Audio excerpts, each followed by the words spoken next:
The morning of May 28, 2016, dawned bright and warm over Cincinnati, Ohio. Memorial Day weekend had drawn hundreds of families to the Cincinnati Zoo and Botanical Garden, one of the oldest and most beloved zoos in the United States. The air buzzed with excitement. Children tugged at their parents' hands, eager to see lions, elephants, and, of course, the western lowland gorillas. The Gorilla World exhibit was always a highlight, with its lush greenery and towering climbing structures. It promised visitors a rare chance to witness these majestic creatures up close. Among the crowd that day was a young mother named Michelle Gregg and her 3-year-old son, a curious, energetic boy full of endless questions about animals and the world around him. As they approached Gorilla World, the boy's eyes lit up with wonder. Massive windows and observation decks gave visitors an unobstructed view of the enclosure, where several gorillas lounged and played, including the 17-year-old silverback male named Harambe. Harambe was the pride of the exhibit, a powerful yet gentle creature who had arrived at the zoo from the Gladys Porter Zoo in Texas. He was magnificent, over 400 pounds of muscle, with wise, watchful eyes that seemed to hold the secrets of the wild. The boy pressed his hands against the glass, fascinated by the mighty primate just meters away. "Mommy, I want to go in with the gorillas," he reportedly said, his voice filled with innocent excitement. Michelle chuckled, gently explaining that they had to stay safe on their side of the barrier. But in the busy, bustling environment, with crowds shifting and children darting about, no one could have predicted what would happen next. Within seconds, the joyful scene spiraled into chaos. In a moment of distraction, as Michelle tended to her other children, the boy managed to slip away from her side. He crawled under a protective rail, clambered over a series of bushes, and found himself at the edge of a nearly 15-foot-high barrier wall. Before anyone could react, he tumbled over the edge and fell into the shallow moat below. Gasps rippled through the crowd. Time seemed to freeze as visitors stared in horror at the small figure lying motionless in the water. Then came the screams. "Call 911!" someone shouted. Zoo employees sprang into action, rushing to clear the viewing area and call emergency services. Within seconds, the gorillas in the enclosure noticed the new arrival, and among them, Harambe. What happened next unfolded in front of dozens of stunned witnesses, many of whom raised their phones to record the unfolding drama. Harambe approached the boy cautiously at first, his deep-set eyes fixed on the small, vulnerable figure lying in the water. Spectators held their breath. Was this towering creature about to harm the child? Or could he somehow recognize the boy's fragility and act gently? For a few tense moments, Harambe simply watched. Then, in a sudden motion, he grasped the boy and stood upright. The crowd erupted in a mix of screams and pleas for calm. Some shouted for Harambe to let the child go. Others prayed silently, hoping that the gorilla would not act on his raw power.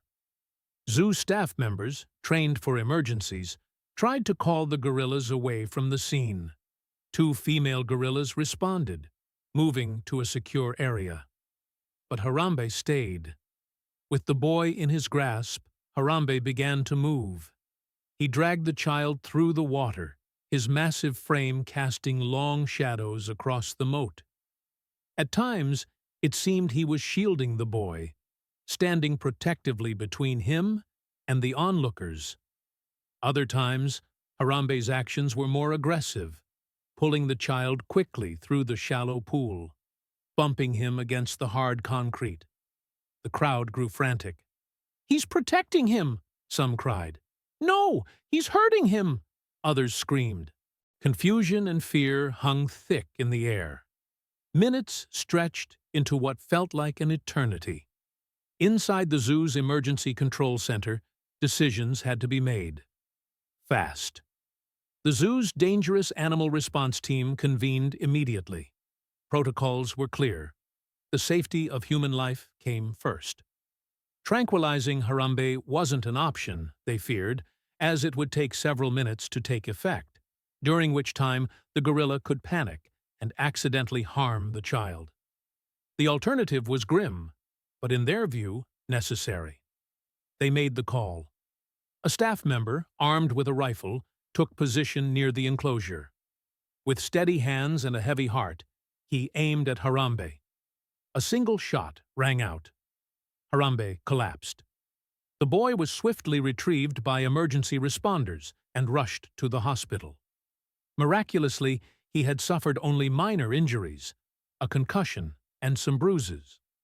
But Harambe, the silverback gorilla, full of life and strength just moments before, lay lifeless in the water. The crowd stood in stunned silence. Some wept. Some were too shocked to react at all. An ordinary day at the zoo had turned into a tragedy, witnessed by the world. News of the incident spread with astonishing speed.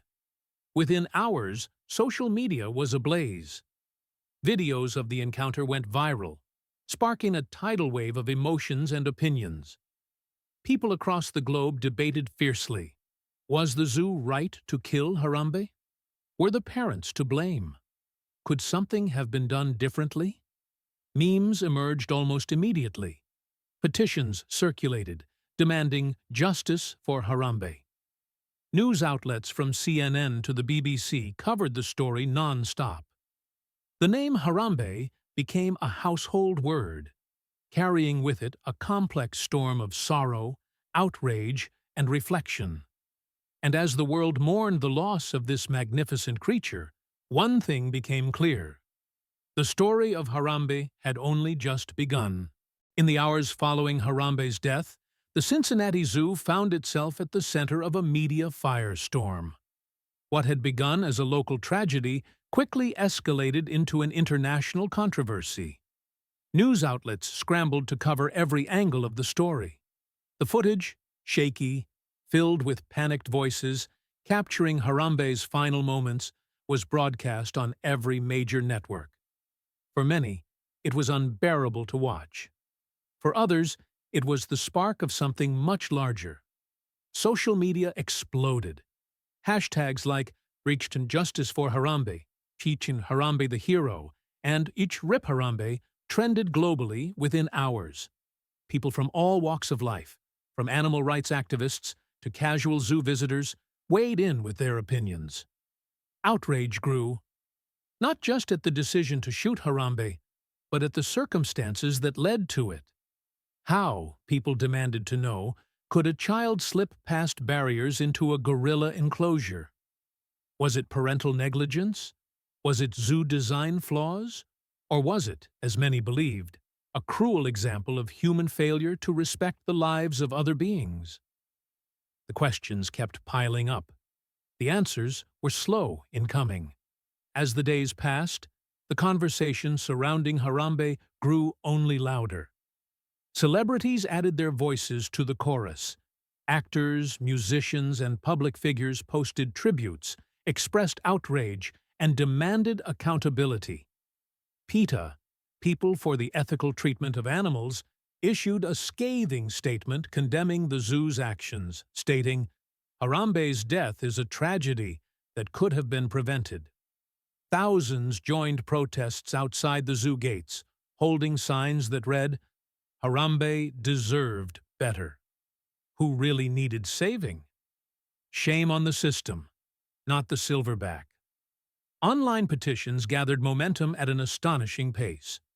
One petition titled "Justice for Harambe" quickly amassed over 500,000 signatures, calling for an investigation into the incident. Another demanded new safety measures in zoos worldwide to prevent such a tragedy from ever happening again. The Cincinnati Zoo's social media pages were flooded with comments. Some defended the zookeepers, understanding the impossible choice they had faced. But many more condemned them, demanding apologies and changes to zoo policies. No matter the opinion, one thing was clear. Harambe had become far more than a gorilla in a zoo. He had become a symbol. As days turned into weeks, something unexpected happened. The grief and outrage transformed into something stranger, and in many ways, even more powerful. Harambe became a global meme. It started innocently enough. A few internet users shared images of Harambe photoshopped into heroic poses, adorned with angel wings or wearing a crown of light. Captions like, "Harambe didn't die for this. Never forget Harambe." Soon, the memes took on a life of their own. Harambe was placed in historical moments alongside world leaders, in space, on the moon. The phrase, "Dicks out for Harambe," crude, irreverent, and bizarre, spread like wildfire across the internet. It was shouted at concerts, printed on T-shirts, and spray-painted on walls. For many, it was satire. For others, a way to keep the conversation alive. And for some, oddly enough, it became a form of tribute. In the chaos of the modern internet, Harambe transcended tragedy. He became a cultural icon. Amidst the flood of memes and viral videos, deeper conversations emerged. Documentaries were produced, exploring the ethics of zoos and the treatment of captive animals. Philosophers and ethicists debated Harambe's legacy in academic journals. Journalists wrote long, thoughtful pieces titled "The Death of Harambe and What It Says About Humanity." The internet immortalized Harambe. But at what cost? People who had never before given thought to zoo ethics found themselves questioning long-standing norms. Why do we keep wild animals in enclosures? What does it say about our relationship with nature? And most painfully of all, could Harambe have been saved? These were not easy questions, but they were necessary ones, and Harambe had forced the world to confront them. In Cincinnati, the zoo staff grieved quietly. They were heartbroken, not just by Harambe's loss, but by the torrent of anger and ridicule directed their way. They issued public statements, explaining their decision again and again. Zoo director Thane Maynard said, "We are all devastated that this tragic accident resulted in the death of a critically endangered gorilla. But a child's life was in danger, and a quick decision had to be made." Despite their explanations, criticism continued to pour in. Staff members received hate mail. Some even faced threats. The weight of the world's judgment was suffocating. Yet amid the backlash, they also received messages of support from fellow zookeepers, from parents, from people who understood the impossible choice they had faced that day. It was a grim reminder that, no matter the decision, there would never have been a perfect outcome. For Michelle Gregg, the mother of the boy who had fallen into the enclosure, life became a nightmare of scrutiny. Her parenting was viciously attacked online. Strangers flooded her with hateful messages. Her family was thrust into the unforgiving spotlight of global attention. In a statement, she expressed deep gratitude to the zoo staff for saving her son and sorrow over Harambe's death. "We are so thankful to the Lord that our child is safe. We know that this was a difficult decision for the zoo, and we want to thank them for saving our son's life." But the internet was not so forgiving. In the court of public opinion, judgments were swift and brutal. As months passed, the storm slowly began to subside. The Cincinnati Zoo quietly improved its enclosures, raising barriers and adding new safety features. Lawsuits were avoided. Public focus shifted, as it always does, to new headlines and controversies. But Harambe's legacy endured. Every year on the anniversary of his death, tributes flooded social media once more. Memes resurfaced, new petitions appeared. For many, Harambe remained a painful symbol of a world where animals pay the price for human mistakes. For others, he was a bittersweet reminder of life's unpredictability and the strange, sometimes dark, humor of internet culture. And for all, he was unforgettable. In classrooms, teachers used Harambe's story to spark discussions about ethics, animal conservation, and media responsibility. In city streets, murals of the silverback gorilla adorned walls, painted by artists who saw in him a symbol of strength and loss. In quiet moments, visitors to Gorilla World at the Cincinnati Zoo paused to remember him, standing before the enclosure where the echoes of that fateful day still lingered. And in the vast, unruly wilderness of the internet, Harambe continued to live. As meme, as martyr, as message. Harambe's story had become more than a tragedy. It had become a mirror, a reflection of human nature in all its beauty and its flaws. A reminder that our actions carry weight, sometimes more than we can ever imagine, and that even in death there can be legacy. A legacy that spans continents, that ignites debate, that inspires art, protest, and uncomfortable, necessary conversations. Harambe was gone, but his impact was only beginning. Years had passed since that fateful day at the Cincinnati Zoo, but the name Harambe still echoed across the world. What began as a tragic event had transformed into something far greater, a phenomenon that refused to fade, a story retold time and again, carrying lessons far beyond the walls of a zoo. For many, Harambe had become more than just a gorilla. He was a symbol, a reminder of the fragile line between humans and the natural world, a spark that ignited worldwide discussions about animal rights, human responsibility, and the deep connections that bind all living beings. In the wake of Harambe's death, changes rippled through zoos and wildlife facilities across the globe. The Cincinnati Zoo, at the heart of the storm, led the charge. They reviewed their safety protocols, raising barriers around enclosures, improving visitor supervision, and implementing new staff training focused on emergency prevention. Other institutions followed suit.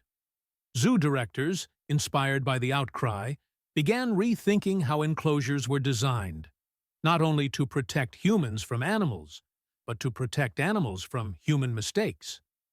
The Association of Zoos and Aquariums, AZA, issued new guidelines, encouraging member organizations to reassess their enclosures and visitor policies. Worldwide, a quiet but undeniable shift took root. The legacy of Harambe was not confined to hashtags or headlines. It was carved into the very infrastructure of how humans interacted with the animal kingdom.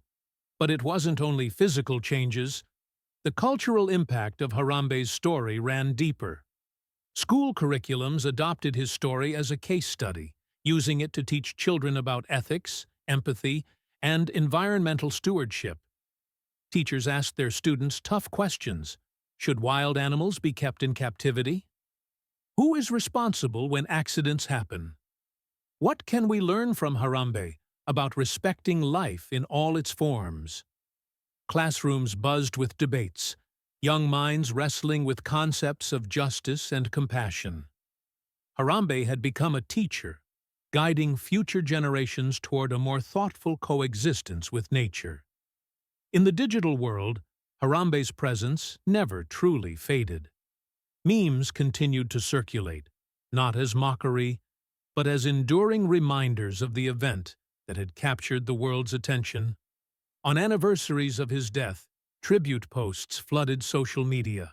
Artists painted murals of Harambe in cities from Cincinnati to Cape Town, often portraying him with a wise, almost saintly expression, the face of a guardian lost too soon. Merchandise bearing his likeness, T-shirts, hats, even coffee mugs, sold in the thousands, with proceeds often directed toward wildlife conservation funds. A portion of these funds helped support gorilla sanctuaries in Africa, providing care for orphaned and endangered primates. In this way, Harambe's story contributed not just to memory, but to real, tangible support for his species. Perhaps the most profound legacy of Harambe was how he reconnected people with the raw, untamed power of the natural world. In an era dominated by technology and urban life, his story reminded humanity of its shared roots with the animal kingdom. People who had never before thought deeply about animal welfare found themselves questioning practices long taken for granted. They asked, "What do we owe to the creatures with whom we share this planet? How can we balance human interests with the needs of the wild?" Conversations once limited to activists and experts spread into homes, cafes, and boardrooms. Wildlife documentaries, inspired by the global dialogue around Harambe, gained newfound attention. Films like The Ivory Game and Virunga saw spikes in viewership, as audiences sought to understand more about the lives and struggles of animals like Harambe. The world had awoken, if only briefly, to the reality that every choice, every barrier built, every enclosure designed, every emergency response made, could mean life or death for those in our care. For the Cincinnati Zoo, the shadow of Harambe lingered, but so did a commitment to honoring his memory.